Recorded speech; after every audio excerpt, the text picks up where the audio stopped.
Baik, bismillahirrahmanirrahim. Assalamualaikum warahmatullahi wabarakatuh. Alhamdulillahirrahmanirrahim. Assalatu wassalamu ala asrafil anbiya'i wal mursalin sayyidina wa maulana Muhammadin amma ba'du. Yang terhormat Ibu dosen dan teman-teman yang saya banggakan. Baiklah, di sini kami dari kelompok 3 akan mempresentasikan makalah kami yang berjudul Pendidikan dan Perubahan Sosial pada mata kuliah Sosiologi dan Antropologi Pendidikan. Baik, langsung saja. Di sini saya akan menjelaskan tentang pengertiannya. Kita klik. Nah, pengertian perubahan sosial. Secara umum, perubahan sosial adalah situasi sosial yang di dalamnya terjadi ketidaksesuaian di antara unsur-unsur sosial yang saling berbeda-beda, sehingga menghasilkan suatu pola kehidupan yang tidak serasi fungsinya bagi masyarakat yang bersangkutan. Perubahan sosial adalah perubahan fungsi kebudayaan dan perilaku manusia dalam masyarakat dari keadaan tertentu ke keadaan yang lain. Setiap kehidupan masyarakat manusia senantiasa mengalami suatu perubahan. Perubahan-perubahan pada kehidupan masyarakat tersebut merupakan fenomena sosial yang wajar. Oleh karena itu setiap manusia mempunyai kepentingan yang tak terbatas. Perubahan-perubahan akan tampak setelah tatanan sosial dan kehidupan masyarakat yang lama dapat dibandingkan dengan tatanan kehidupan masyarakat yang baru. Sebagai contoh, kita lihat pada kehidupan masyarakat di desa antara sebelum dan sesudah mengenal surat kabar, listrik, televisi, handphone, dan lain-lain. Beberapa pengertian perubahan sosial yang dikemukakan oleh para ahli sebagai berikut. Pertama, menurut Gilin mengatakan bahwasanya perubahan sosial adalah suatu variasi dari cara-cara hidup yang telah diterima yang disebabkan baik karena perubahan kondisi geografi, kebudayaan, material, komposisi penduduk, ideologi maupun adanya difusi ataupun penemuan-penemuan baru dalam masyarakat tersebut. Terus menurut Samuel Koning mengatakan bahwasanya perubahan sosial menunjukkan pada modifikasi yang terjadi dalam pola-pola kehidupan manusia. Terus menurut pendapat Kingsley Davis mengartikan bahwasanya perubahan sosial sebagai perubahan yang terjadi dalam struktur fungsi masyarakat. Dan dapat disimpulkan bahwasanya perubahan sosial adalah perubahan pada segi struktur masyarakat seperti pola-pola perilaku dalam pola interaksi antara anggota masyarakat, perubahan pada segi kultur masyarakat seperti nilai-nilai, sikap-sikap, serta norma-norma sosial masyarakat. Perubahan di berbagai tingkat kehidupan manusia mulai dari tingkat individual, kekeluargaan, masyarakat hingga ke tingkat masyarakat dunia, di mana perubahan dapat menimbulkan ketidakseimbangan dalam suatu sistem masyarakat. Cukup sekian yang dapat saya sampaikan dan akan diteruskan oleh teman saya.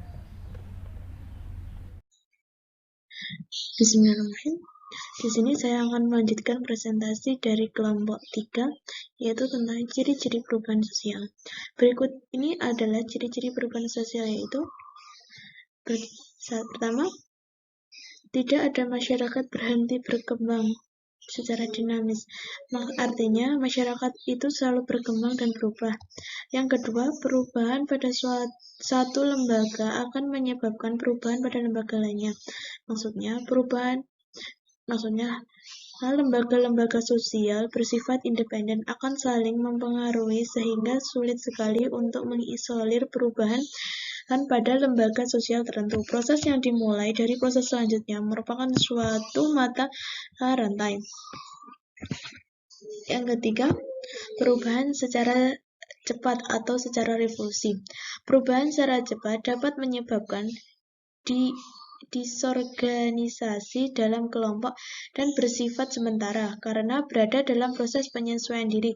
Disorganisasi tersebut akan diikuti oleh reorganisasi yang mencakup pemantapan dari kaidah dan nilai-nilai yang baru. Yang keempat, ciri yang keempat merupakan perubahan sosial tidak hanya mencakup material atau spiritual saja, tetapi mencakup keduanya karena memiliki hubungan timbal balik.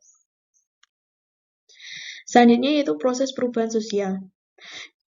Dilihat dari proses terjadinya perubahan sosial, proses awal perubahan sosial adalah yang pertama, komunikasi. Perubahan sosial berawal melalui suatu proses kontak komunikasi. Unsur baru dapat menyebar baik secara ide-ide, gagasan, keyakinan, maupun kebendaan, dan proses penyebaran unsur kebudayaan dari satu masyarakat kepada masyarakat lain disebut proses difusi. Proses berlangsungnya difusi akan mendorong terjadinya akulturasi dan asimilasi. Dalam proses difusi berlangsung ada banyak kejadian dan beragam masuk unsur kebudayaan baru dari satu kelompok masyarakat kepada kelompok masyarakat lainnya. Proses perubahan sosial yang kedua yaitu akulturasi. Akulturasi merupakan proses penerimaan unsur kebudayaan baru dari luar secara lambat dengan tak menghilangkan sifat khas kepribadian kebudayaan Islam. Contohnya, selamatan merupakan bentuk ide-ide, gagasan, keyakinan, maupun kebendaan, dan proses penyebaran unsur kebudayaan dari satu masyarakat kepada masyarakat lain disebut proses difusi. Proses berlangsungnya difusi akan mendorong terjadinya akulturasi dan asimilasi. Dalam proses difusi berlangsung ada banyak kejadian dan beragam masuk unsur kebudayaan baru dari satu kelompok masyarakat kepada kelompok masyarakat lainnya. Proses perubahan sosial yang kedua yaitu akulturasi. Akulturasi merupakan proses penerimaan unsur kebudayaan baru dari luar secara lambat dengan tak menghilangkan sifat khas kepribadian kebudayaan Islam. Contohnya, selamatan merupakan bentuk akulturasi antara budaya lokal Jawa dengan kebudayaan Islam. Proses perubahan sosial yang ketiga yaitu asimilasi. Berupa suatu proses penerimaan unsur-unsur kebudayaan baru yang berbeda. Proses asimilasi akan berlangsung lancar dan cepat apabila ada faktor-faktor pendorong. Contohnya, adanya toleransi antar kebudayaan yang berbeda, adanya kesempatan yang sama dalam bidang ekonomi, adanya sikap menghargai terhadap hadirnya orang asing dan kebudayaan yang dibawa, adanya sikap terbuka dari golongan yang berkuasa, adanya unsur-unsur kebudayaan yang sama, terjadi perkawinan campuran, adanya musuh bersama dari luar. Melanjutkan dari teman saya, yakni faktor yang memperlancar dan menghambat perubahan sosial. Itu ada dua, yaitu faktor pendorong perubahan sosial dan faktor penghambat perubahan sosial. Yang pertama itu ada faktor pendorong perubahan sosial, yang mana ada 3 faktor utama pendorong perubahan sosial itu, yakni sebagai berikut. Ada 3. Yang pertama, timbunan kebudayaan dan penemuan baru. Timbunan kebudayaan merupakan faktor pendorong perubahan sosial yang penting. Kebudayaan dalam kehidupan bermasyarakat senantiasa terjadi penimbunan, yaitu suatu kebudayaan semakin lama semakin beragam dan bertambah secara akumulatif. Kemudian yang kedua itu perubahan jumlah penduduk. Perubahan jumlah penduduk juga merupakan penyebab dari terjadinya perubahan sosial, seperti pertambahan atau berkurangnya penduduk pada suatu daerah tertentu. Yang selanjutnya, ketiga, pertentangan atau konflik. Pertentangan ini antara anggota-anggota masyarakat yang dapat terjadi karena perubahan masyarakat yang pesat. Selanjutnya, kedua, faktor penghambat perubahan sosial. Menurut Suryono Sukanto, faktor penghambat perubahan sosial itu adalah sebagai berikut. Pertama, kurangnya hubungan dengan masyarakat-masyarakat lain. Kedua, perkembangan ilmu pengetahuan yang telah hambat. Yang ketiga, sikap masyarakat yang tradisional. Yang keempat, adanya kepentingan-kepentingan yang telah tertanam dengan kuat sekali. Yang kelima, rasa takut akan terjadi kegoyaan pada integrasi kebudayaan. Yang keenam, prasangka terhadap hal-hal yang baru atau asing itu tertutup. dan hambatan-hambatan yang bersifat ideologis, kemudian adat atau kebiasaan, dan terakhir itu nilai bahwa hidup ini pada hakikatnya buruk dan tidak mungkin diperbaiki. Selanjutnya, strategi perubahan sosial. Perubahan sosial yang terjadi dalam kehidupan masyarakat salah satu faktor manusia yang merupakan makhluk kreatif dan aktif untuk menciptakan barang serta mengembangkan idenya. Perubahan sosial yang terjadi di sini dalam kehidupan masyarakat bukanlah salah satu proses perubahan yang terjadi secara mendadak dalam lingkungan kehidupan. Akal sehat pun menggambarkan paradigma yang melebihi kekuatan untuk berpikirnya itu konkret. Selain itu, perubahan sosial yang terjadi karena muncul atau berkembangnya gagasan atau ide baru dalam masyarakat untuk mencapai kekuasaan atau prestasi kesehariannya. Dari saya cukup sekian, akan dilanjut oleh teman saya. Sekian, terima kasih. Wassalamualaikum warahmatullahi wabarakatuh. Oke, bismillahirrahmanirrahim. Di sini saya akan menjelaskan tentang agen perubahan sosial. Mengenai perubahan sosial dalam kehidupan masyarakat diibaratkan seperti mendapatkan hukum karma yang biasa diistilahkan dalam masyarakat. Individu sebagai target perubahan pasti dalam aktivitas sehari-hari menggunakan sejumlah strategi yang diperlukan. Di antaranya sebagai berikut, yaitu ada strategi psikoanalisis, kemudian strategi psikososial, kemudian strategi modifikasi individu, kemudian strategi pendidikan asumsi, dan strategi dinamika kelompok. Oke, saya bahas yang strategi psikoanalisis dulu. Pada strategi psikoanalisis berasumsi bahwa manusia atau individu mempunyai sifat ego, superego yang telah diuraikan pada pemikiran Freud untuk melihat perkembangan manusia. Kemudian strategi psikologi sosial. Pada pemikiran ini berasumsi bahwa sifat manusia dalam kehidupan bersifat sendiri.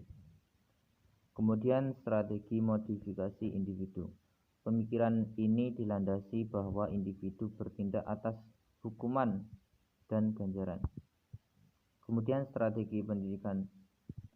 Asumsi pada strategi ini bahwa individu merupakan makhluk rasional dan bertindak secara logis dalam hidupnya. Kemudian strategi dinamika kelompok. Asumsi pemikiran ini bahwa dinamika kelompok didasari oleh ide, yaitu norma yang mempengaruhi perilaku individu dan akan tercipta interaksi kelompok. Strategi tersebut mempunyai paradigma asumsi yang berbeda untuk melihat individu sebagai target perubahan. Strategi perubahan sosial mencerminkan bahwa individu sebagai agen perubahan sosial dalam kehidupan masyarakat. Artinya, individu yang merencanakan dalam pengembangan perubahan sosial yang terjadi di tengah-tengah kehidupan masyarakat atau kelompok. Mengenai hal ini, individu memiliki peranan yang besar untuk melakukan perubahan yang terjadi dalam aktivitas kehidupan masyarakat. Jika individu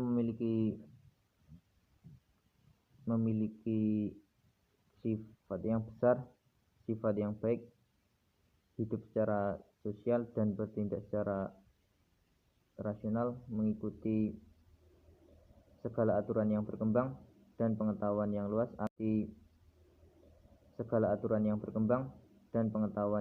akan melahirkan generasi yang dapat melakukan perubahan menuju ke arah yang baik, sehingga individu yang melahirkan kelompok, organisasi, dan masyarakat untuk mencerminkan aktivitas yang positif dalam kehidupannya. Mungkin cukup sekian, selanjutnya akan disampaikan oleh teman saya.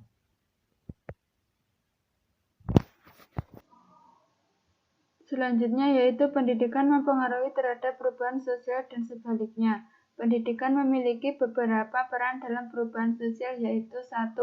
Pendidikan nasional sebagai pendorong perubahan sosial, yaitu pendidikan nasional berfungsi mengembangkan kemampuan dan membentuk watak serta peradaban bangsa yang bermartabat dalam rangka mencerdaskan kehidupan bangsa, bertujuan untuk berkembangnya potensi peserta didik agar menjadi manusia yang beriman dan bertakwa kepada Tuhan Yang Maha Esa, berakhlak mulia, sehat, berilmu, cakap, kreatif, mandiri, dan menjadi warga negara yang demokrasi serta bertanggung jawab. Adapun perubahan sosial yaitu mengembangkan kemampuan baik intelektual maupun interaksi sosial, pembentukan watak, pembentukan peradaban bangsa yang bermartabat di mata bangsa lain, mencerdaskan kehidupan bangsa, mengembangkan potensi peserta didik agar menjadi manusia yang beriman dan bertakwa kepada Tuhan Yang Maha Esa, berakhlak mulia, sehat, berilmu, cakap, kreatif, mandiri, dan menjadi warga negara yang demokratis serta bertanggung jawab. Kedua, pendidikan sebagai pusat perubahan, yaitu pendidikan disepakati memiliki peran yang besar dalam penyediaan sumber daya manusia yang berkualitas dan daya saing yang tinggi, karena dinilai memiliki banyak pengaruh terhadap pembentukan daya saing seseorang. Semakin tinggi tingkat pendidikan, semakin tinggi peluang seseorang untuk meningkatkan kualitas daya saing mereka dan sebaliknya. Ketiga, sekolah dalam mengantisipasi perubahan, yaitu sekolah haruslah melakukan upaya pembangunan sistem pengembangan yang efisien. Secara eksternal, sekolah harus memperhitungkan reputasi dan legitimasi itu bagus, maka sekolah akan mudah meraih dukungan dari masyarakat. Dukungan masyarakat adalah modal yang paling berharga bagi pengembangan dunia pendidikan, karena tuntutan terhadap pendidikan pertumbuhan yang datang dari luar sebagai hasil perubahan merupakan sumbangan dari proses pendidikan, baik langsung atau tidak langsung, baik sendiri-sendiri maupun bersama-sama dengan faktor-faktor lain seperti faktor sosial, ekonomi, agama maupun politik. Pendidikan memberikan jalan efektif dalam mengembangkan dan mempercepat perubahan, karena ada arahan, isi tujuan, strategi, juga pemasaran pendidikan kemandirian dipengaruhi oleh perubahan sosial. Keempat, masyarakat berbasis pengetahuan sebagai jalur pertumbuhan, yaitu dalam jalur pertumbuhan yang mendasarkan pada pengetahuan, nilai-nilai yang bertumbuh di masyarakat adalah nilai-nilai yang didasarkan kepada hasil kerja ilmu pengetahuan, penelitian, dan hasil kerja pengkajian dan pengembangan.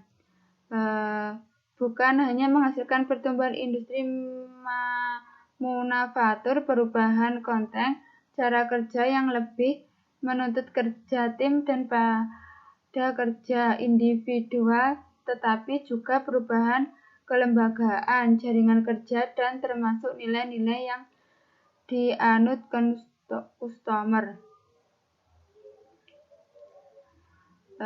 Poin kelima, pendidikan sebagai faktor pendorong perubahan sosial, yaitu pendidikan memberikan nilai-nilai tertentu bagi manusia, terutama pembukaan pikiran dan membiasakan berpola pikir yang ilmiah, rasional, dan objektif.